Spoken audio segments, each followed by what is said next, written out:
Pero ako, Yusek, gusto ko malaman, yung pagtaas ngayon ng presyo ng gasolina, dahil nakakatayo ng balahibo. Sabi nga nila, kung mayaman ka, anong mga lugar na pinupunta mo? Gasolinahan ngayon ang di ba? So how do you, Sek, para malaman ng taong bayan, ano yung dapat nating gawin? Siyempre, kung hindi siya bolang kristal. Herman Gat ko yan. Ay, sorry po. Hindi, pero tanongin natin siya. Opinion muna. Opinion niya. Tagapagsalita ng palasyo ito. Sige, I differ. Pero una-una, syempre, Yeah, ganito. Itong nangyari na sigalot sa Middle East, hindi naman natin to ginusto. Kahit anong gawin nating pagpupursigi dito, hindi talaga natin ito hawak. Tama. So, ang una-una natin dapat gawin bilang Pilipino, magtulungan tayo lahat. Yan. Magtulungan tayo lahat. Yan. Tapos, yung mga naninira, tigil-tigilan nyo muna. Walang mangyayaring maganda o walang maidudulot na maganda yung paninira nyo sa gobyerno. Mas magandang mag-isip kayo, gamitin nyo yung utak nyo Yan. para makatulong kayo sa lahat ng mga kababayan natin. Aray. Oo. At sa And that pangatlo, was Herman Gat. With Bardagulan. With Bardagulan. Yes, ma'am. sa pangatlo, kung ano yung kaya nating itipid, 'di ba? Sabi nga ito, whole of nation and whole of government approach. Lahat talaga tayo dito magtulungan. Ang presidente naman natin, ang gobyerno nito, lahat ng kakayanin na ibigay na tulong, ibibigay po. At wag na po, ito kasi, ang problema kasi dito sa mga destabilizers na to, sa kanang obstructionist na to. Sige. Lahat ng binibigay na tulong, masamain. Katulad dito, di ba meron kaming 4-day work week. Oh. Which is good. Kasi makakatipid kami. Pinanata na. Kami naman ay Ay, sorry. Para na na-distract ka sa gina. Sports bar kasi ito. Tapos, Hindi kasi kami, nilabas namin yung memorandum namin from the PCO. Yes. Tapos may mga tao doon, wow, sana all. Kung sino pa yung binabayaran ng mga ng tax namin, sila pa yung nauuna. Hindi niyo po kasi alam na work from home kami. Katulad kahapon, meron kaming meeting hanggang 6 o'clock ng gabi. Correct. At ito ay tulong na rin dahil ito po yung inuutos sa amin ng Pangulo. So wag na po kayo masyadong negatibo sa panahon ngayon. Lahat tayo dapat maging positibo para iangat natin kung ano yung dapat nating magawa para sa ikabubuti ng lahat. Yun na lang pong gawin natin. Naka-lead by example, di ba? So ginawa niyo yung inuutos ng Pangulo Oo. para sumunod din yung ano. Di ba? At huwag natin kakalimutan, libo ang nasa public sector. So it makes a big difference if everybody from the public sector will have a 4-day work week. Tama. It will end up helping. Saka hindi naman bakasyon yan eh. Yes. Work from home nga eh. Yeah, this is still work. This is still work. Hindi, saka yung sa amin, ang sabi naman ng Pangulo, kung ano lang siyempre yung departamento na pwede Na pwede. Yes. na work from home, yun. Pero yung siyempre, yung mga frontliners natin, mga services na hindi pwede na work from home, Correct. nandiyan pa rin po sila. Yes. Kasi baka iniisip nila, yung nag-viral na security guard, nakita niyo ba yun? Na sumulat sa kanyang security agency. Kung pwede daw siyang work from home. Sinibak siya. Tama naman yung sabi ni Yusek Claire. Dapat whole of nation approach. Yes. Pero siyempre, dapat mahuna dyan gobyerno. Siyempre, kung may magle-level up dito, dapat ang pinaka-magle-level up ay gobyerno. Halimbawa, itong suspension ng excise tax. Kailangan talaga madaliin yan. Dahil hindi kagad immediate yung impact niyan eh. Ang problema dito sa oil price increase, immediate yung impact. So sana yung gobyerno, part ng kanilang leveling up, pagsabihan naman nila yung mga big players. Yes. I-absorb nyo man yung part nitong increase sa presyo. Wag lang pasa ng pasa sa consumers. At for now, ang may kayang gumawa niyan, gobyerno. Dahil hindi naman matatakot sa amin ni Alan yung mga yan. Hindi talaga. Pero matatakot yan sa gobyerno pag sinabi, may oil deregulation law tayo, pero in spite of that, kahit free market tayo, meron kami pwedeng gawin sa inyong problema. Correct. Kung hindi nyo i-absorb part nitong crisis neto, na puro consumers lang magbubuhat. And the directive has to come from government. Yes. At buti na alala ko, ito, sasabihin ko straight on cam, sa mga walang kakwenta-kwentang mga fuel hoarders, sana hindi masarap ang pagkain ninyo dahil napaka unnationalistic at unpatriotic yung ginagawa ninyo. Kung nag-hoard man kayo ng supply ninyo at nag-aantay ng increase sa presyo, napakasama ho ninyong tao. Yung buhusan sa gasolina. Sana maglasang-gasang inyong kinakain. Ang problema kasi dito sa ating sistema dyan sa langis, pag tumaas yung presyo ng langis, lahat immediate tataas. That's the Phillips Kahit curve. meron silang buffer na binili nila sa old price. Pero pag bumaba, ang tagal. Yeah. Yes. Parang, Sticky. It's oo, sticky ganun. upwards. So, parang may paliwanag dyan, technical. Hindi technical ang paliwanag na kailangan namin. Ang kailangan namin, resulta. Correct. Diba? Saka magkaroon sila ng puso. Tama si Kuya Germs, di ba? Puso sa panahon ngayon, Tama. hindi puro pera ang nasa inyo. Yan. Hindi mali-maletang pera. Kahapon yung sa pinapanood ako sa news, Department of Agriculture, correct me if I'm wrong, na yung sobra nilang dati na parang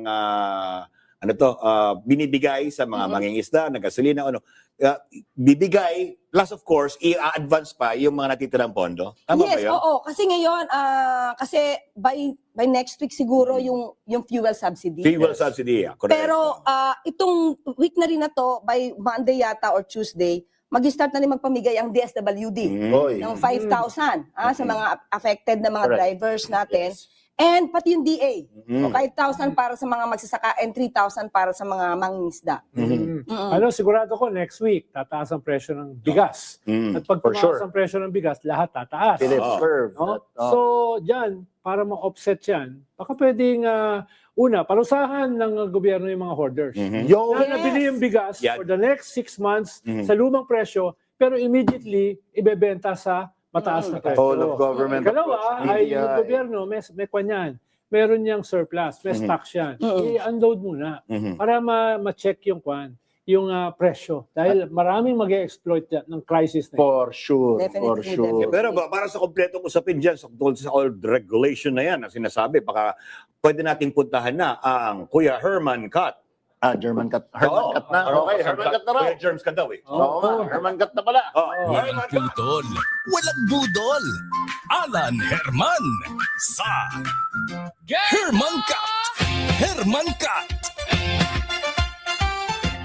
Yan. Yan. So, mga alaskadora, mahigit 3,000 kilometro. Ganyan kalayo ang Maynila mula sa Gulong. Gulong. Sa gulong na Ngayon, naglalaglag. sa Middle East. Oo. Ngayon, para sa pamilyang Pilipino na nakaupo sa hapagkainan ngayong gabi, parang walang distansya, parang 0 kilometers yan. Dahil ang globalization, hindi na yan leksyon sa economics textbook. Ramdam na natin yan sa halos 25 pesos na dagdag sa presyo ng gasolina. Ramdam na natin yan sa 60 pesos na palitan ng dolyar. At tiyak na unti-unti nating nararamdaman ang bigat ng bayarin natin sa mga grocery. Lahat kasi ng bagay gumagalaw dahil sa langis, gasolina at diesel. Mga gulay mula sa Benguet, isda mula sa mga probinsya, materyales ng konstruksyon, gamot, pagkain, lahat yan nakadepende sa langis. Matinding inflationary trigger ito na unti-unting kinakain ng sweldo, bonus at ipon ng ordinaryong Pilipino. At may mas malalim pang panganib ang ating mga OFW. Ano yun? Ang halos $30 billion remittance na ipinapadala nila taon-taon ang isa sa pinakamalakas na sandalan ng ekonomiya natin. Bagong bayani. Kapag napilitan silang umuwi ng sabay-sabay dahil sa kaguluhan sa reyon, isipin nyo na lang kung gaano katindi ang epekto nito. Sa ngayon, naka all hands on deck, full court press defense mode ang gobyerno, gaya ng na-explain ni Yusek Claire, no? May inalaan na 2.5 billion fuel subsidy para sa mga driver. Ang mga ahensya ng pamahalaan ay nagbabawas ng 10 to 20% sa konsumo ng kuryente. Umaasa rin tayo sa humigit kumulang 60 days na fuel reserves ng bansa. Isang paraan para bumili ng oras habang umaasa na humupa ang tensyon sa diplomasiya. Hindi biro ito, mga alaskador at alaskadora. Talaga. Mahihirap at mabibigat na desisyon ang hinaharap ng administrasyon. Napaka-stressful na balancing act ito. Sa panahon ng ganitong krisis, madaling mag-rant sa social media at mag-online bashing. Napakadali niyan. Tumaas ang presyo ng gasolina, tumaas ang kuryente, so syempre ang first instinct ay hanapin kung sino ang scapegoat na sisisihin. Pero pawang katotohanan lamang, hindi po ang Malacanang ang nagsimula ng digmaan sa Middle East. So kapag binash mo ang sarili mong gobyerno para sa isang pandaigdigang krisis, parang binubutas mo ang bangkang sinasakyan natin lahat. Kaya imbes na puro reklamo, baka pwedeng tumulong na lang tayo sa hanggang makakaya natin. Simple. Patayin natin ang ilaw o aircon na hindi naman kailangan sa oras ng peak consumption. Planuhin natin ang mga biyahe at lakad natin. Mas malapit, mas okay. Mag-carpool tayo. Kung maaaring gawing online ng mga meeting, yun na muna. Oo, mga maliliit na akmang lang ito. Pero kapag milyong-milyong Pilipino ang gumawa, may compounding effect yan. Ang gobyerno ngayon ay nakikipaglaban sa apoy na hindi naman sila ang nagsimula. Ang pinakamaliit na may tutulong natin ay wag nang palakasin ng apoy, please. Wag nang paypayin ito. At tulungan nating manatiling matatag ang ating ekonomiya. Yun, no? Yun. So, pwede mag-carpool. Pwedeng Pwede. May bisikleta. Pwede mag-bisikleta. Pwede, Medyo mainit lang, medyo maulan. Okay. Pwede yan. Let's do our part. Because again, it's a compounding effect. And we're isang bangka tayo. Medyo it's very cliche. Pero tama si Yusek Claire. We're all in this together. Ika nga ng High School Last Musical. analyst say, mukhang drawn out war ito eh. Mukhang hindi ito matatapos ng agad-agad eh. Mukhang aabot na ng mga ilang buwan eh. In fact, nung nakita ko yung prediction ni Nostradamus, How scientific. since crystal ball, sabi niya sa 2026, magkakaroon ng 7-month war at may mga beasts daw. Eh, di ba nakita natin yung mga cluster bombs na nire-release nila? Ay, hindi, namin beast dito. Oo, Ay, may mga beasts din. Ibang beasts yata yun, Sek. Pero yun nga, mukhang drawn out war. So, hindi siya matatapos agad-agad. Hindi tapos by next week. Although This will- nag-pronouncement na si President Trump, di ba, na the war is gonna be over very soon. Problema Yeah. Buti di ka orange. Papaniwala ka kita. yung pagbiyahe niyo, ma'am, sa New York, anong kinahitnan nun at anong equation niyo para sa mga Pilipino? Okay, unang-una kasi, di ba, nung pa dapat pumunta ang Pangulo sa New York para sa Yes. UN, kaya lang di ba nagkaroon ng rally, ayaw niyang umalis. Kumbaga na-postpone na na-postpone. Kung hindi pa pupuntahan ng Pangulo ito, itong February na to, no March, no? Eh, ang election kasi is June na eh. Yes. Correct. So kung hindi pupunta ng Pangulo ito, Hindi na para siya ligawan, di ba?